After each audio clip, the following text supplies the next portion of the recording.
the Israeli military fired a missile at my grandma's house, and it broke through the wall and just landed inside and just spun out. And they just all had to, like, just didn't explode. The missile just did not go off. And they all just had to, like, back away from the missile and just, like, pray that nothing happened. And then the Israeli military just came and, like, scooped it up. They're like, sorry about that. And then they just took it and left.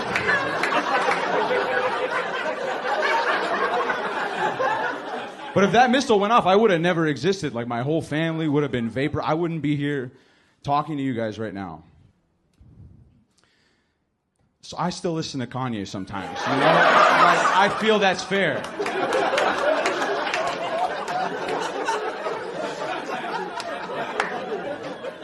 Bro, when I woke up today and saw the news, I was like, my taping.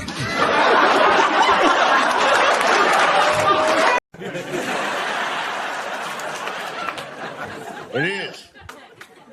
You know what's crazy about it is this one is close to home. Now, I don't live in L.A. I've never been like a big fan of L.A., but I've built many, many memories there, and I have great friends there. And a lot of them lost their homes. Carrie Elways, who I starred in Robin Hood Men in Tights with, his house burned to the ground. Madlib, who was on Saturday Night Live with me last time I was here, his house burned to the ground. So many people, I can go on and on. My first movie I did with Dennis Quaid, I saw him evacuating his house on the news with tears in his eyes. And it broke my heart. And then I go on the internet and I watch these fire videos and I read the comment sections and everyone's like, yeah, it serves these celebrities right. I hope the house is burned down. And you see that? That right there? That's why I hate poor people.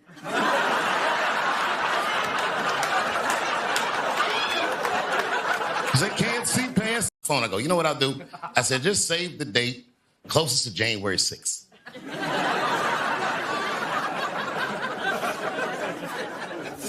And then the date started rolling around, and in December, he started calling me again. And again, I was like, nah, man, I don't want to do it.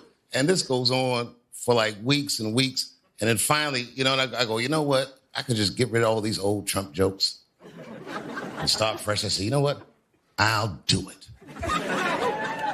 Thank you. Here we all are.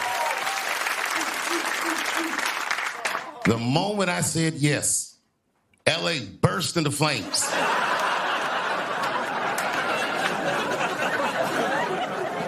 And it's a tough one, you know what I mean? Because I'm tired of being controversial. I'm trying to turn over a new leaf. And it is way too soon to do jokes about a catastrophe like that.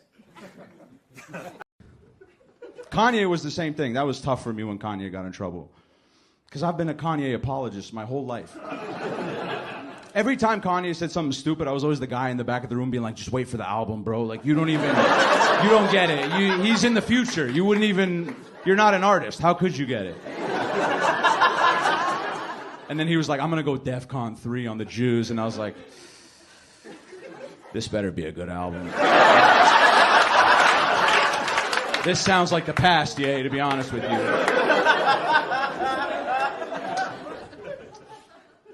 My family's from Lebanon. You know, I'm from Canada. Like, I'm raised in Canada. But my mom raised over in Lebanon. She tells me wild stories about what that was like for her. In 1982, Israel invaded Lebanon. So my mom grew up with, like, Israeli tanks rolling through her village. Like, they used to come into the house and do check stops all the time. It's a crazy way to grow up. One day...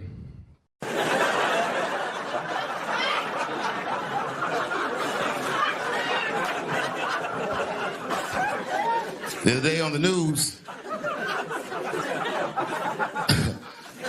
news, they said that these fires were the most expensive tragedy that ever happened. Natural disaster. They said it's the most expensive natural disaster that's ever happened in the United States history.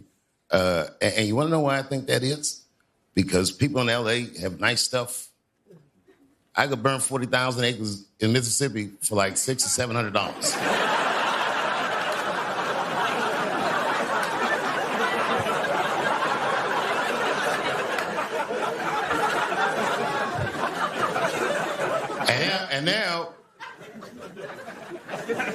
And now we watch the news or talk to my friends.